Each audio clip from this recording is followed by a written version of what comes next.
Jangan lupa like, share, subscribe, dan tanda lonceng. Terima kasih. Assalamualaikum warahmatullahi wabarakatuh. Ketemu lagi dengan channel Tariaman Sang Pembelajar. Kali ini kita akan membahas mengenai soal penilaian tengah semester. Kita baru saja melaksanakan tes tengah semester. Selamat kepada anak-anakku yang mendapatkan nilai bagus pada penilaian tengah semester kali ini. Bagi yang belum, tetap semangat, tetap belajar, dan selalu berdoa supaya kita tetap dalam keberkahan Allah Subhanahu wa Ta'ala. Baiklah, kita langsung saja ke soal penilaian tengah semester. Sebelum membahas soal penilaian tengah semester ini, jangan lupa like, subscribe, dan lonceng notifikasinya. Baik, terima kasih yang sudah memberikan subscribe. Baiklah, langsung saja kita bahas. Nomor 1, BPUPKI dalam bahasa Jepang adalah, ingat ya, BPUPKI ini adalah lembaga yang dibuat oleh Jepang. Lembaga ini dipersiapkan untuk mempersiapkan kemerdekaan Indonesia. Ada BPUPKI, ada PPKI. Untuk BPUPKI, bahasa Jepangnya adalah Dokuretsu Jumbi Chosakai, ya. Kalau PPKI cuma bedanya belakangnya saja. Dokuretsu Jumbi Inkai, ya. Jadi jawabannya B. Nomor 2, ya. Nanti kalian lihat soal yang Bapak berikan. Silakan lihat, diperiksa lagi. Nomor 2. Berikut ini adalah hal-hal yang dibahas dalam sidang pertama BPUPKI. BPUPKI ini singkatan dari B-nya badan, penyelidik, usaha-usaha, persiapan kemerdekaan Indonesia. Nah, pada sidang pertama yang dibahas adalah dasar negara Indonesia merdeka. Nah, jadi yang dibahas adalah dasar negara. Itu yang pertama kali dibahas oleh BPUPKI. Jadi jawabannya adalah D. Baik, selanjutnya nomor 3. Pada sidang pertama BPUPKI gagal merumuskan dasar negara. Upaya lanjutan BPUPKI untuk merumuskan dasar negara tersebut adalah, nah di sini ada beberapa pilihan ya. Nah, pilihannya adalah D. Merumuskan panitia 9 yang bertugas merumuskan dasar negara. Kenapa disebut panitia 9? Karena anggotanya adalah 9. Bagus. Nomor 4. Ketua dari BPUPKI adalah, nah ingat ya, ketuanya Rajiman Widyodiningrat. Kalau Yamin, Soekarno, dan Supomo, ketiganya adalah pengusul dari dasar negara, yaitu pada sidang pertama mulai tanggal 29 Mei sampai 1 Juni. Jadi ingat ya, ketua BPUPKI adalah Rajiman Widyodiningrat. Nomor 5. Para pendiri dalam merumuskan dasar negara dasarkan atas sikap. Nah, kalau asal daerah ini jelas salah. Kita justru sangat menjunjung tinggi persatuan. Tuntutan negara Jepang ini juga salah. Karena kemerdekaan adalah hasil perjuangan bangsa Indonesia. Jiwa keserakahan ini juga jelas salah. Jadi jawabannya adalah A. Kecintaan terhadap tanah air. Nomor 6. Sidang PPKI pada tanggal 18 Agustus 1945 menghasilkan keputusan. Nah, ingat ya, ini sidang pertama PPKI tanggal 18 Agustus 1945. Itu ada 3 keputusan. Nomor 1, menetapkan dan mengesahkan UUD 1945. Nomor 2, mengangkat Insinyur Soekarno dan Muhammad Hatta sebagai presiden dan wakil presiden.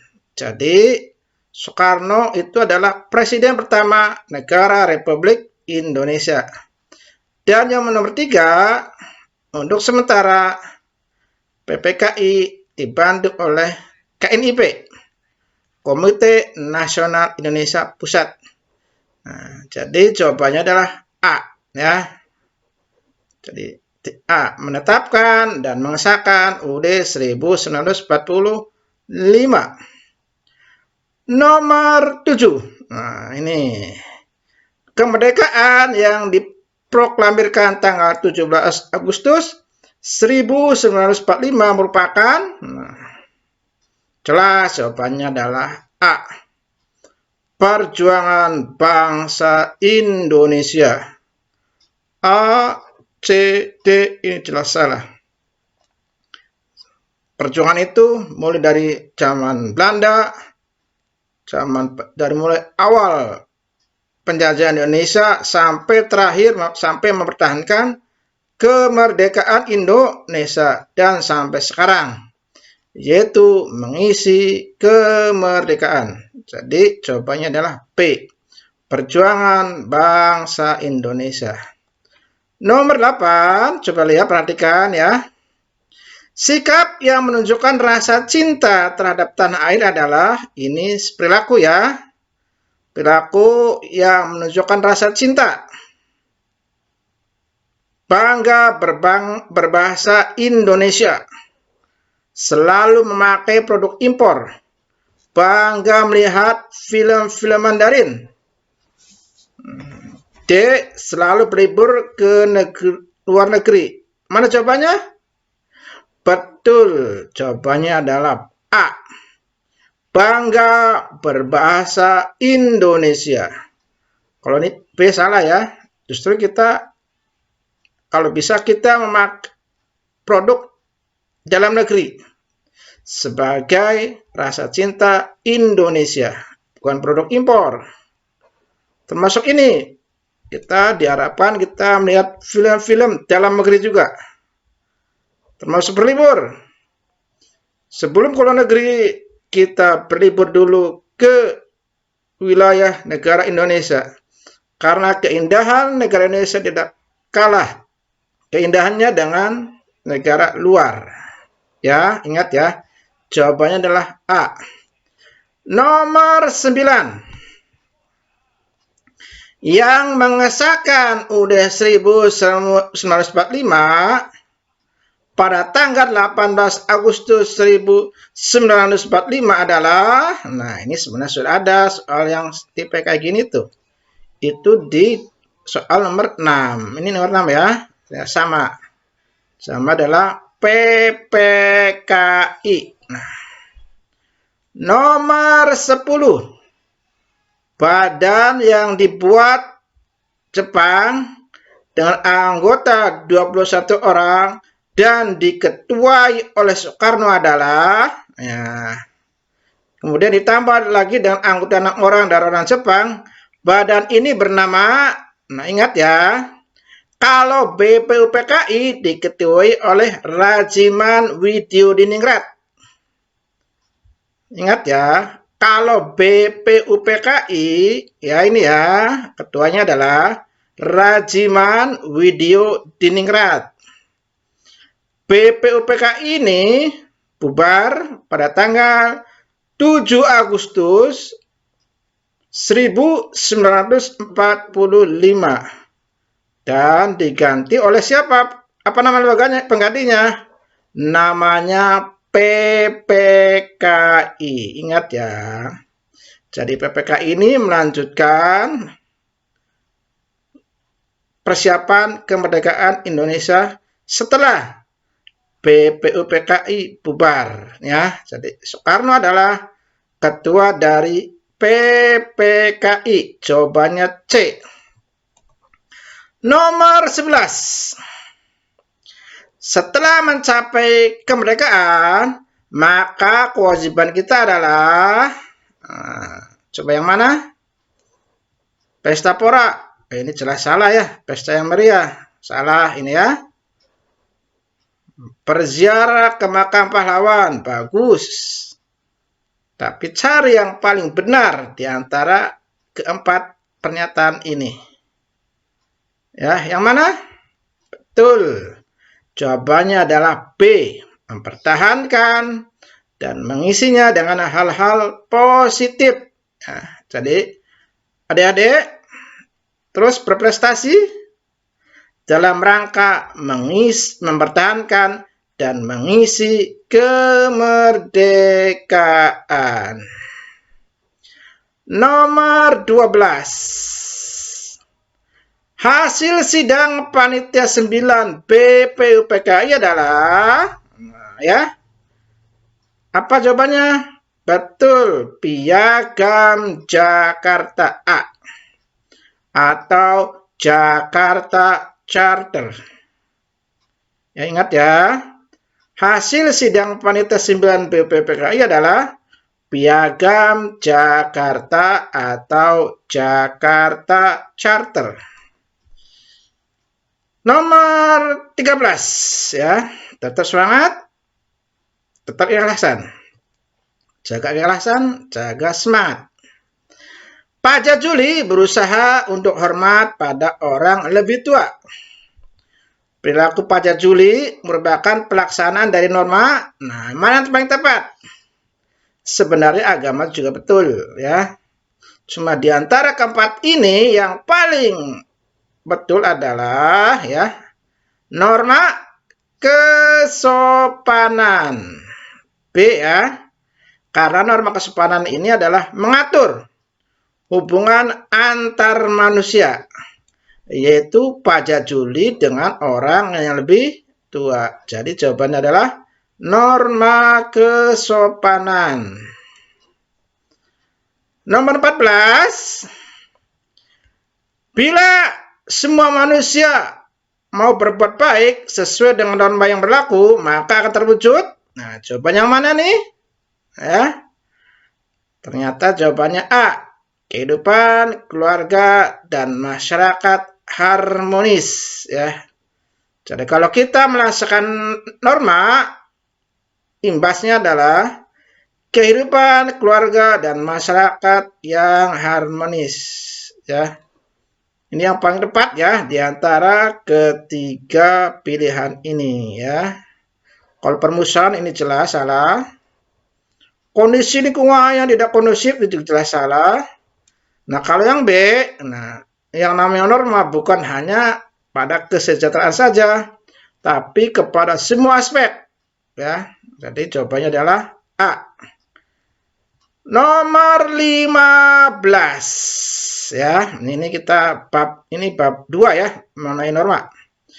Tujuan ada norma atau kaidah sosial adalah, nah yang mana jawabannya ini? Betul. Untuk mengatur hubungan atau interaksi antar sesama individu dan masyarakat agar tercapai suatu keseimbangan antara kepentingan satu dengan yang lainnya. Nanti kalian ya soal-soal tengah semester ini sebagai bahan ya untuk menghadapi penilaian akhir semester ya. Jadi tetap di rumah kalian belajar, tetap berdoa ya supaya kalian mendapatkan kesuksesan. Nomor 16, norma dalam kehidupan manusia yang memiliki sanksi yang tegas. Ingat ya ini ya. Kata kuncinya adalah sanksi yang tegas. Yang mana jawabannya? Iya, betul, hukum.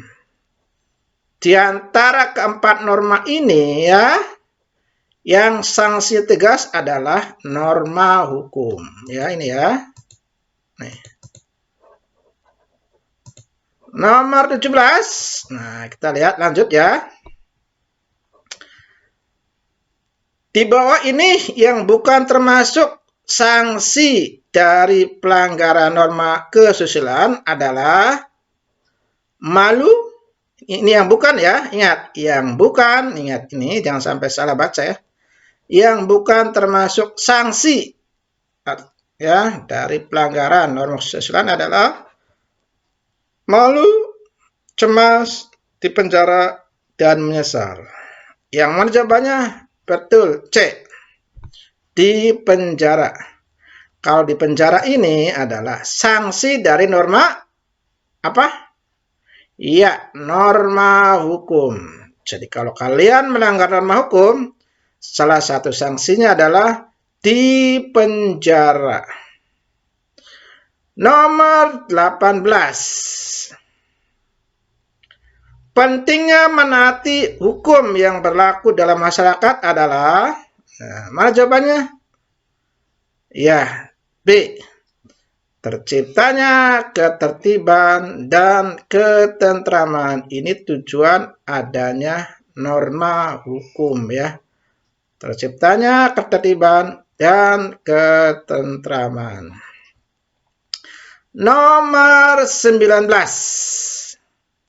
Salah satu contoh penerapan norma hukum di sekolah ada antara lain, ini contoh pelaksana norma ya. Nah, yang mana jawabannya? A. Mentaati tata tertib sekolah. B. Menjaga kebersihan lingkungan di sekitar sekolah. C. Menaati aturan lalu lintas. D. Memahami berbagai aturan yang ada di sekolah. Mana jawaban yang paling pas? Ya, betul. A. Karena kewajiban siswa adalah mentaati tata tertib sekolah. Kalau yang B, lingkungan di sekitar sekolah. Berarti ini di luar sekolah ya, bukan kewajiban siswa lagi. Kecuali lingkungan di sekolah. Nah, kalau ini di sekitar sekolah, ini di luar dari lingkungan sekolah atau lingkungan terdekat dari sekolah ya, bukan kewajiban siswa lagi. Mentaati aturan lalu lintas, ini juga bukan, ini umum ya, ini buat semua warga negara Indonesia. Yang D, memahami aturan yang ada di sekolah, ini juga kurang tepat. Karena aturan itu bisa buat guru, bisa buat kepala sekolah, tata usaha, termasuk buat siswa. Jadi untuk siswa adalah mentaati tata tertib sekolah. Kita lanjut nomor 20 ya. Terus semangat. Perilaku pelajar yang mematuhi tata tertib sekolah diantaranya ya, yang mana nih ya? Ingat ya, perilaku yang mematuhi tata tertib sekolah ya. A. Meninggalkan sekolah sebelum waktunya, alias bolos ini ya. Nih, bolos termasuk enggak mematuhi aturan sekolah? Ya, tidak termasuk, malah melanggar kalau A ya. B. Tidak membuang sampah sembarangan atau membuang sampah pada tempatnya. C. Berpakaian rapi bila ditegur guru. Nah, ini kurang sadar nih kalau yang C nih. Rapi kalau ditegur guru saja. Nah, yang D. membantu teman saat ulangan alias mencontek. Jadi mana yang sesuai nih? Iya, betul. B. Tidak membuang sampah sembarangan, ya. Kemudian 21, keharusan bagi seorang untuk berbuat sesuatu karena akibatnya dipandang tidak baik disebut, ingat ya ini ya, kata kuncinya keharusan. Keharusan itu sama saja dengan kewajiban, ya. Orang Islam harus sholat, berarti sholat adalah kewajiban, ya. Keharusan itu sama saja dengan kewajiban. Lawannya kewajiban adalah, ada yang bisa? Iya, lawannya kewajiban adalah hak. Sesuatu yang kita terima. Jadi, jawaban nomor 21 ini adalah kewajiban. Nomor 22. Sebagai warga negara yang baik, seharusnya kita berusaha melaksanakan peraturan sebaik-baiknya. Karena peraturan itu menguntungkan kita. Peraturan itu dibuat oleh badan yang berwenang. Peraturan itu dibuat untuk kebaikan bersama. Mendapatkan penghargaan dari penegak hukum. Mana jawabannya yang benar?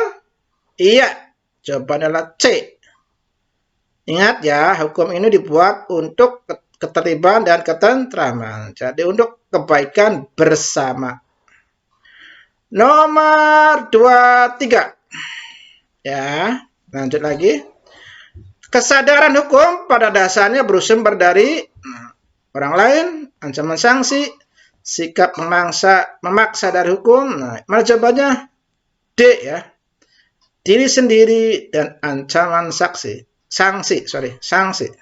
Ingat ya, hukum itu sanksinya tegas, nyata, dan memaksa. Nah, ya. Ciri norma hukum adalah sanksinya tegas, nyata, dan memaksa.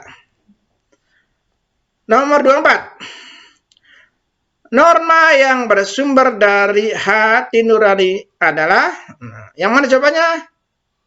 B. Norma kesusilaan. Kalau norma agama bersumber dari ajaran agama atau Tuhan Yang Maha Esa. Kalau norma kesopanan bersumber dari hubungan antar manusia. Kalau norma hukum dibuat oleh lembaga atau badan negara atau pemerintahan, ya. Nomor 25. Norma yang bersumber dari firman Tuhan adalah, iya jelas ya, jawabannya norma agama. Itulah pembahasan dari soal tengah semester. Kalian tetap belajar di rumah. Soal tengah semester ini sebagai bahan ya, bahan menghadapi ujian akhir semester atau penilaian akhir semester. Jika kalian kurang jelas atau ada pertanyaan, silakan kalian tulis komen di channel Bapak Tariaman Sang Pembelajar. Oke, Bapak saja pembahasan kali ini. Billahi taufiq wal hidayah. Wassalamualaikum warahmatullahi wabarakatuh.